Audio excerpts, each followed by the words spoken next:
Good morning to one and all. Today we'll proceed further and discuss liberalization under various sectors. थोड़ा सा अगर पीछे से शुरू करें तो बेटा हमने लास्ट क्लास में liberalisation under industrial sector discuss किया था।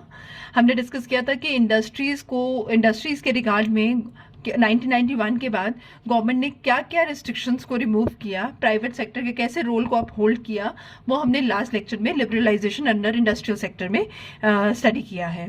Today will start up with कि लिबरलाइजेशन अंडर फाइनेंशियल और बाकी सेक्टर्स में उन्होंने क्या रूल्स एंड रेगुलेशंस को ईजी किया। हमें पता है कि 1950 से 1990 तक की डेवलपमेंट, रादर 1991 तक की डेवलपमेंट जो है वो इंडिया की बहुत स्लो थी। इंडस्ट्रियल ग्रोथ जैसी रिक्वायर्ड, जैसी सोचा था वैसी नहीं हुई थी।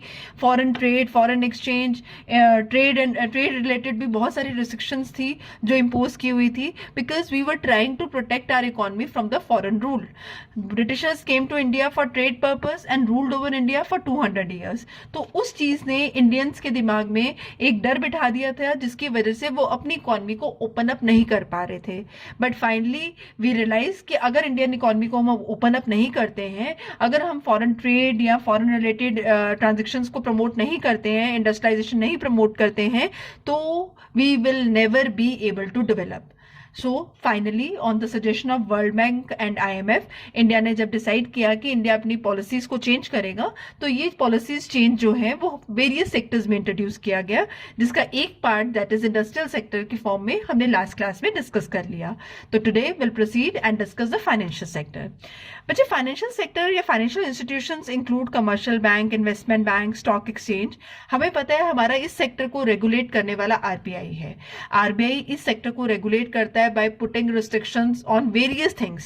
उनका इंटरेस्ट रेट क्या होगा, कितना उनको अपने रिजर्व्स जो हैं RBI के पास अपहोल्ड करने पड़ेंगे, उनके हर चीज पे, एक्सपेंशन, ग्रोथ पे RBI जो है वो रेगुलेट कर रहा था। हमारी कंट्री में पूरा फाइनेंशियल सेक्टर जो है that was working under the guidelines of the RBI, rather RBI was controlling them directly और इनडायरेक्टली। बट 1991 ऑनवर्ड्स ये जो वर्ड रेगुलेटेड है, RBI का रोल रेगुलेटर से फैसिलिटेटर का चेंज कर दिया गया। Now no more RBI was regulator of financial sector. It was just a facilitator to help the financial sector grow. RBI changes its role. So major reforms जो इस sector में, that is financial sector में introduce की गई, first was the sector. RBI का role जो है मैंने आपको ऑलरेडी बता दिया, रेगुलेटर से फैसिलिटेटर का चेंज कर दिया गया है। RBI अब इनको रूल एंड रेगुलेशन से इनको बांध नहीं रहा था, इनको फ्रीडम दे दिया। आप अपना इंटरेस्ट रेट अपने आप डिसाइड करिए, आप अपनी बाकी रेगुलेशंस है, कितना एक्सपैंड करना है, कितना ग्रो करना है, इस रिगार्ड में बैंक्स अपने डिसीजंस खुद ले सकते थे। वो सारे डिसीजन जो पहले RBI ने अपने पास रखे हुए थे, कंट्रोल्ड थे, हर चीज के लिए जहां परमिशन की जरूरत थी, वो सारे जो है RBI ने बैंक्स को, फाइनेंशियल इंस्टीट्यूशंस को ये डिसीजन लेने की परमिशन दे दी। दूसरी चीज बेटा, प्राइवेट सेक्टर्स को इनकरेज किया गया। 1991 तक जब प्राइवेट बैंक्स को इनकरेज नहीं किया जा रहा था, तो बैंकिंग सेक्टर के ऊपर रश बहुत ज्यादा था, जिसकी वजह से बैंकिंग सेक्टर की जो सर्विसेज है वो बेस्ट नहीं हो पा रही थी। तो इंडियन बैंक्स लाइक ICICI और foreign bank like HSBC, Indian banks को भी इनकरेज, इंडिया में भी प्राइवेट बैंक्स को इनकरेज किया गया, और जो फॉरेन बैंक्स है like HSBC, they were allowed to establish in India. अब जैसे इंडियन प्राइवेट बैंक्स आए और फॉरेन बैंक्स इंडिया में आए, इससे क्या हुआ, हमारी कंट्री में फाइनेंशियल सेक्टर में बैंक्स में कंपटीशन बढ़ गया, आपस में they started working for the best and this benefited the consumer. जब उन्होंने बेस्ट सर्विसेज ऑफर करनी शुरू की, तो उसका फाइनल जो यूजर था, कंज्यूमर, उसको इसके थ्रू बहुत ज्यादा बेनिफिट्स हुए, क्योंकि इससे अब इंटरेस्ट रेट वगैरह जो है वो लो होना शुरू हो गया, because every bank was fighting to make it position in the society, due to which they started offering best of services at reduce rate, and so finally the consumer was benefited out of it. तो private banks like ICICI, इनको open up करने की permission दी गई, और foreign banks को भी India में आके सेटल होने की, एस्टैब्लिश होने की परमिशन जो है वो दे दी गई। नेक्स्ट वन बच्चे, फॉरेन इन्वेस्टमेंट की जो लिमिट है, फॉरेन इन्वेस्टमेंट की, हम इस कहते हैं फॉरेन इंस्टीट्यूशनल इन्वेस्टमेंट्स की जो लिमिट है, उसको भी बढ़ा दिया गया। That was increase to 51%। Investment limit was increase to 51%। कहाँ कहाँ इन्वेस्ट कर सकते थे, मर्चेंट बैंकर्स, म्यूचुअल फंड्स में या पेंशन फंड्स में, इस लिमिट को बढ़ा दिया गया ताकि इस सेक्टर को और उठाया जा सके। तो फॉरेन इन्वेस्टमेंट्स की limit, that is foreign institutional investments की लिमिट जो है उसको बढ़ा दी गई। It was increase to 51%। That give the strength to the financial sector. This was all about the changes that were introduced in the financial sector. Private sectors को open up करने की परमिशन दी, foreign institutions को या foreign banks को India में establish करने की permission दे दी, banks को अपनी पॉलिसीज में फ्रीडम दिया कि वो अपने इंटरेस्ट रेट और अदर पॉलिसीज जो हैं वो अपने आप डिसाइड कर सकते थे, और for FII that is foreign institutional investments, इनकी लिमिट को भी बढ़ा के 51% कर दिया. सच एज मर्चेंट बैंकर्स हैं, म्यूचुअल फंड्स हैं या पेंशन फंड्स है, they were allowed to invest in the financial market. Indian financial market में इनको इन्वेस्ट करने की परमिशन दे दी गई. फॉरेन इन्वेस्टमेंट लिमिट जो बेटा बैंक्स में रेज की गई थी दैट वाज अराउंड 50%. अब जो फॉरेन इन्वेस्टमेंट्स हैं वो बैंक में कर सकते हैं up to 50%. So this also gave a strength to the financial sector, जिससे फाइनेंशियल सेक्टर की स्ट्रेंथ जो है बढ़ गई और फाइनेंशियल सेक्टर जो है फाइनली इट स्टार्टेड ग्रोइंग. जो हमारा प्रेजेंट फाइनेंशियल सेक्टर है, हमारे इंडिया का एट प्रेजेंट फाइनेंशियल सेक्टर है, इसकी डेवलपमेंट जो है, इसकी रूट्स जो बेस्ट रूट सेटअप की गई दैट वाज इन 1991. अगर ये प्राइवेट बैंक्स या फॉरेन बैंक्स को इंडिया में काम करने की परमिशन ना दी जाती तो जो एट प्रेजेंट हमारा फाइनेंशियल सेक्टर है ऐसा कभी ना होता. So this was all liberalization under financial sector. तो जो मैंने आपको पढ़ाया है that is liberalization under financial sector. फिर रिपीट कर रही हूँ, हमने liberalization under industrial sector last class में डिस्कस किया था. Now today we are discussing liberalization under financial sector and other sectors. Second बेटा जो हम डिस्कस करेंगे that is liberalization under tax sector. Tax reforms में क्या चेंजेस किए गए after 1991. This were all on the suggestions of World Bank and IMF. जब हमने उनसे लोन डिमांड किया, देन दे सजेस्टेड इंडिया कि इंडिया को लोन तो प्रोवाइड कर दिया जाएगा अपने इकोनॉमिक क्राइसिस से बाहर आने के लिए, बट उसके लिए उनको अपनी पॉलिसीज में, मेजर सेक्टर्स की पॉलिसीज में जो है वो चेंजेस इंट्रोड्यूस करने पड़ेंगे, जिसके रिजल्ट से ये पॉलिसी चेंजेस जो है वो इंडियन वेरियस सेक्टर्स में आए, इंडिया के वेरियस सेक्टर्स में आए. नाउ टैक्स रिफॉर्म्स मीन्स बेटा taxation policy of the government या expenditure policy of the government. इसे कलेक्टिवली हम फिस्कल सेक्टर रिफॉर्म्स भी कहते हैं. बाय नाउ हमने फिस्कल सेक्टर पढ़ लिया है, हमने मैक्रो इकोनॉमिक्स में फिस्कल सेक्टर पढ़ लिया है, तो गवर्नमेंट की टैक्सेशन पॉलिसी या गवर्नमेंट की इनकम और एक्सपेंडिचर की जो पॉलिसी है उसको फिस्कल सेक्टर रिफॉर्म्स भी कहा जाता है. This is also we have discussed in macroeconomics. बच्चा टैक्सेस को ब्रॉडली हम दो कैटेगरीज में डिवाइड करते हैं. One is called as direct tax and other one is called as indirect tax. Direct tax वो होता है जो इंडिविजुअल इनकम पे या कॉर्पोरेट हाउसेस की इनकम दैट इज प्रॉफिट्स पे ले डाउन किया जाता है, और इनडायरेक्ट टैक्स वो होता है जो गुड्स एंड सर्विसेज पे ले डाउन किया जाता है, जिसका एग्जांपल वैट है, कस्टम ड्यूटी है. डायरेक्ट टैक्स का एग्जांपल मैंने इनकम टैक्स हो गया, आपका कॉर्पोरेट टैक्स हो गया, ये डायरेक्ट टैक्सेस हैं. रिफॉर्म्स दोनों ही दोनों ही सेक्टर्स में दैट इज डायरेक्ट टैक्स में भी और इनडायरेक्ट टैक्स में भी दोनों में रिक्वायर्ड थी. प्रॉब्लम क्या था कि हायर टैक्सेस के होने की वजह से लोग टैक्स इवेट कर रहे थे, टैक्स की चोरी कर रहे थे, जिसके सॉल्यूशन के लिए अब जब लोग हाई टैक्स होने की वजह से टैक्स इवेट कर रहे हैं, अपनी इनकम को डिस्क्लोज नहीं कर रहे हैं, तो व्हाट वाज रिक्वायर्ड कि आप इस टैक्स रेट को इस रेट पे ले आए ताकि everybody should voluntary disclose their income and pay tax on time. So it आपको मतलब प्रॉब्लम वॉज कि टैक्स इवेट, टैक्स की चोरी बहुत ज्यादा हो रही थी, और tax which is the major source of income to the government that people were not paying.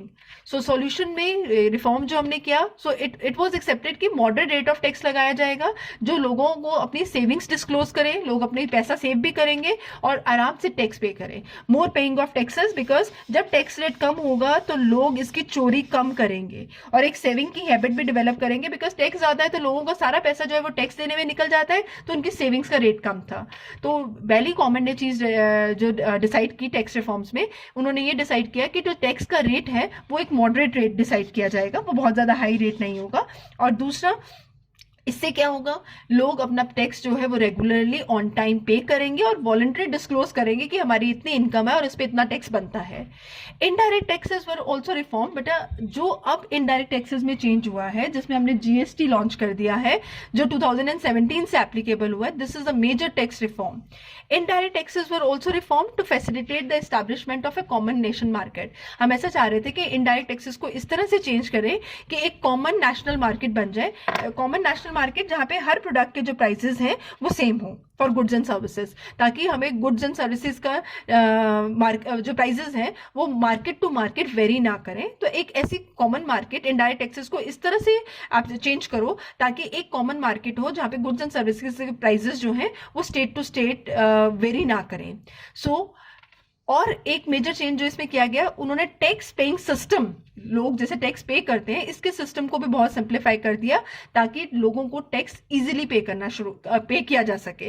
Because जब टैक्स पे करना टफ होता है, system to be followed, the way the tax is to be deposited tough है, बहुत ज्यादा time consuming है, तो लोग इस चीज के लिए भी कहते हैं why to get into it.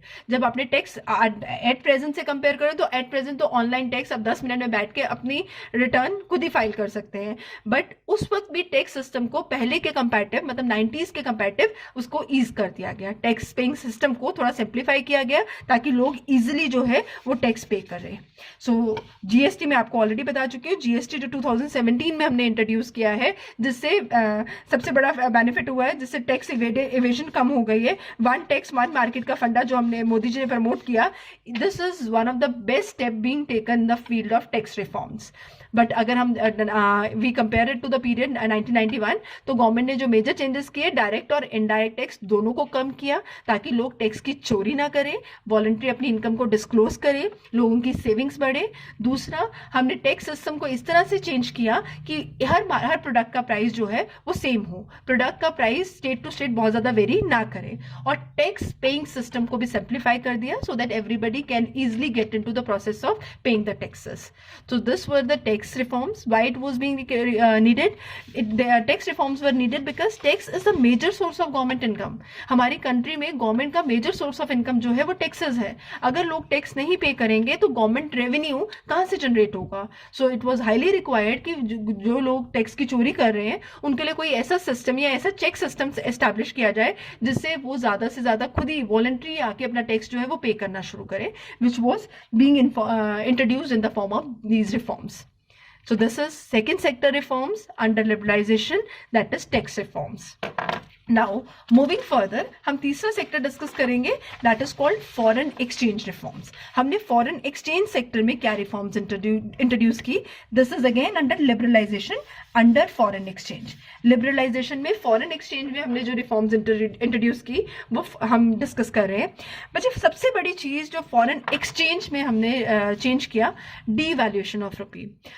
हमने वैसे तो डीवैल्यूएशन का मतलब ऑलरेडी मैक्रो इकोनॉमिक्स में फॉरेन एक्सचेंज रेट में पढ़ लिया डिटेल में, but let us come to it again.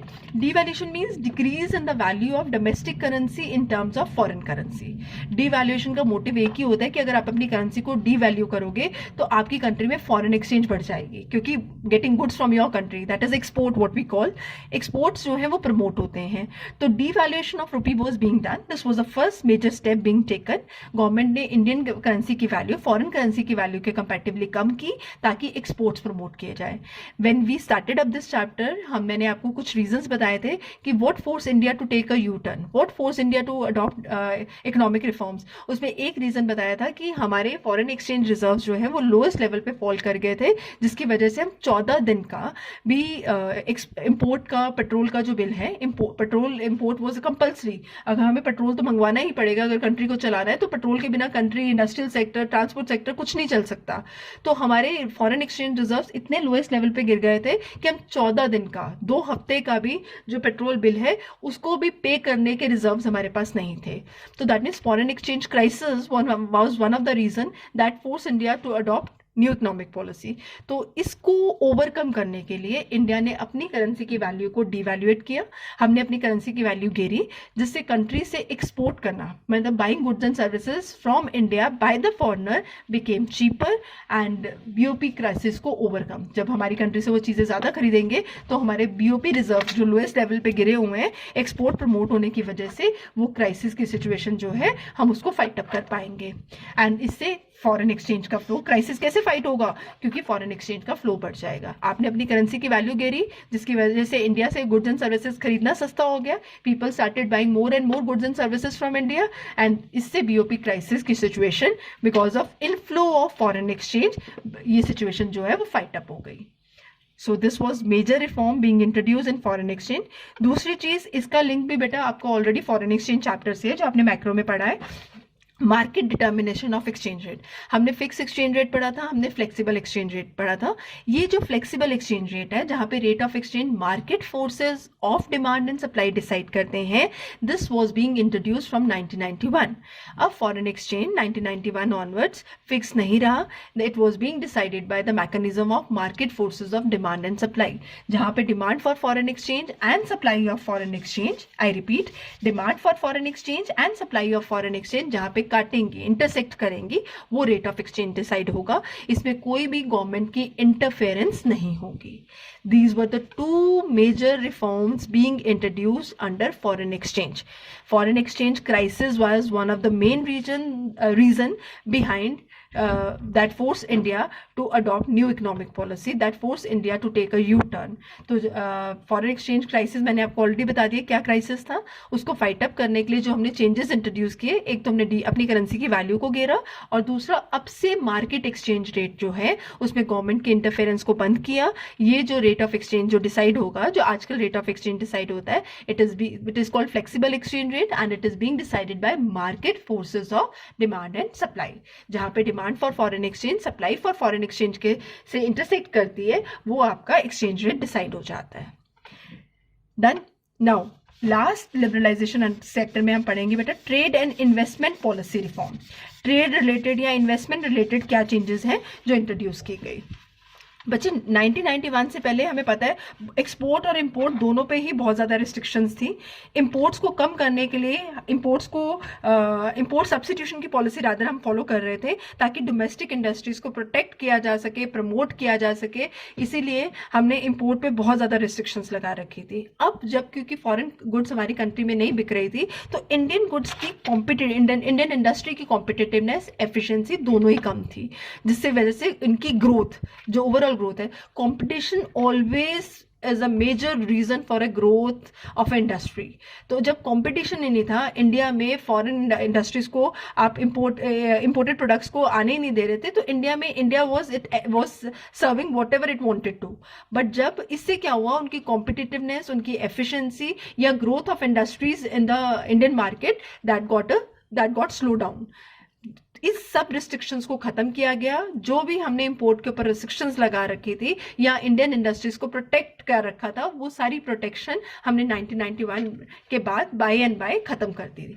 तो मैंने ऑलरेडी बता दिया कि इंपोर्ट सब्स्टिट्यूशन की पॉलिसी से क्या हुआ, इंडियन मार्केट में या इंडियन इंडस्ट्रीज में कॉम्पिटिटिवनेस की फीलिंग कम हो गई, एफिशिएंसी उनकी कम हो गई, and then the growth, overall result was कि उनकी ग्रोथ जो है वो कम होती गई।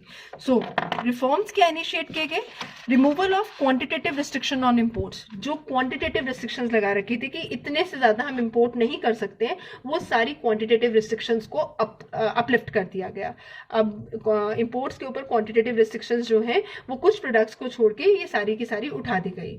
बच्चे कॉम्पिटिटिव रिस्ट्रिक्शन इंपोर्ट्स से भी हटाई गई और एक्सपोर्ट से भी हटाई गई। ना तो एक्सपोर्ट्स के ऊपर अब क्वांटिटेटिव रिस्ट्रिक्शंस थी, ना ही इंपोर्ट्स के ऊपर अब क्वांटिटेटिव रिस्ट्रिक्शंस थी।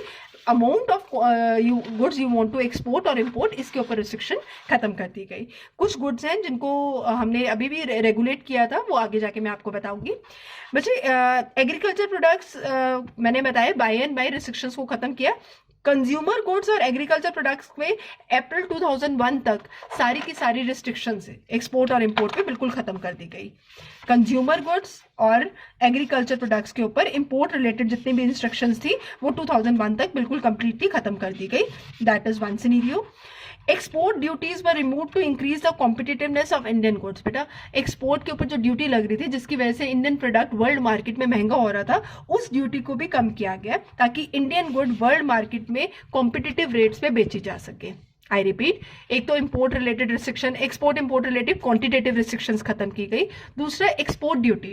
बच्चे एक्सपोर्ट ड्यूटी हमेशा प्रोडक्ट के प्राइस को बढ़ाती है, जिसकी वजह से आपका प्रोडक्ट इंटरनेशनल मार्केट में महंगा होने की वजह से कई बार नहीं बिक पाता। तो वो जो ड्यूटी थी उसको कम किया गया ताकि इंडियन गुड्स इंटरनेशनल मार्केट में कॉम्पिटिटिव रेट्स पे बेची जा सके। जिस रेट पे बाकी कंट्रीज सेल ऑफ कर रहे हैं उस रेट पे हम भी अपना प्रोडक्ट जो है वो ऑफर कर सकें।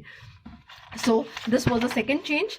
एंड इम्पोर्ट लाइसेंसिंग, बेटा वेरी इंपॉर्टेंट। जो इम्पोर्ट लाइसेंसिंग हमने पढ़ा है कि आपको अगर गुड्स को इम्पोर्ट करना है तो उसके लिए लाइसेंसिंग कंपलसरी था, उस लाइसेंसिंग को भी अबॉलिश कर दिया, बिल्कुल खत्म कर दिया, एक्सेप्ट जिसकी मैं आपको अभी बात कर रही थी कि सिर्फ कुछ केसेस में लाइक हजार्डियस हैं या एनवायरमेंट सेंसिटिव प्रोडक्ट्स हैं, उनको छोड़ के बाकी सब प्रोडक्ट्स की इम्पोर्ट के लिए आपको इम्पोर्ट लाइसेंस की जरूरत ही नहीं है। इमेजिन कितना बड़ा चेंज हुआ। हमने जो लाइसेंसिंग रखी हुई थी लाइसेंसिंग को बिल्कुल अबॉलिश कर दिया, सिर्फ हजार्डियस गुड या एनवायरमेंट सेंसिटिव जो एनवायरमेंट को इफेक्ट कर सकती हैं उन गुड्स को छोड़ के बाकी किसी गुड्स की भी इंपोर्ट के ऊपर आपको लाइसेंस, इंपोर्ट करने के लिए आपको लाइसेंस की जरूरत नहीं है। So this was being introduced as reform under trade and investment. मैं एक बार दोबारा से बताऊंगी कि trade and investment sector that is export and import related कौन सी रिस्ट्रिक्शंस है जिनको चेंज किया। हमें पता है कि हमारा बेसिक रीजन था रिस्ट्रिक्शंस लगाने का ताकि इंपोर्ट सब्स्टिट्यूट किया जाए, ताकि इंडियन इंडस्ट्रीज को प्रोटेक्ट और प्रमोट किया जाए। हम इंडिया में फॉरेन गुड्स को नहीं लाना चाह रहे थे ताकि अगर फॉरेन गुड्स इंडिया में आ जाएंगी तो इंडियन गुड्स उनके सामने कंपटीशन के सामने खड़ी नहीं हो पाएंगी और इंडियन इंडस्ट्रीज ग्रो नहीं कर पाएगी। But it proved wrong.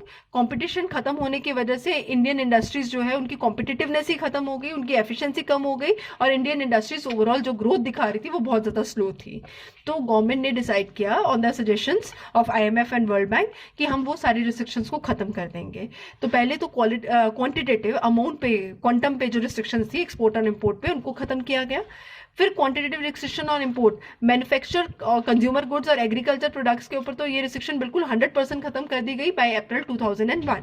फिर export duties a duty which is impose on the export products. जो आप प्रोडक्ट को इंडिया से बाहर एक्सपोर्ट करते हो उनके ऊपर जो ड्यूटीज लगाई जाती हैं उनको कम किया गया ताकि इंडियन गुड्स के प्रोडक्ट्स के प्राइसेस को रिवाइज किया जा सके, कम किया जा सके, ताकि इंडियन गुड्स वर्ल्ड मार्केट में इजिली सेल ऑफ की जा सके। तो एक्सपोर्ट ड्यूटीज वर रिमूव्ड और decrease to increase the competitiveness of Indian goods in international market.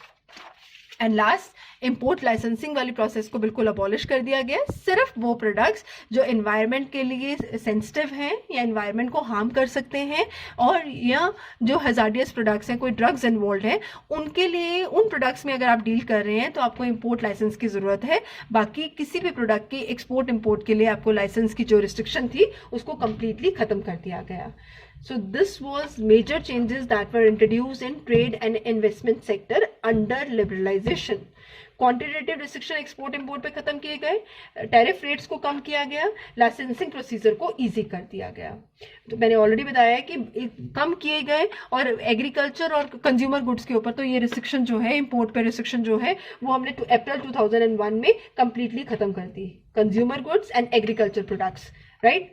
Export duties को कम किया गया ताकि इंडियन गुड्स को वर्ल्ड मार्केट में और कॉम्पिटिटिव रेट्स पे बेचा जा सके।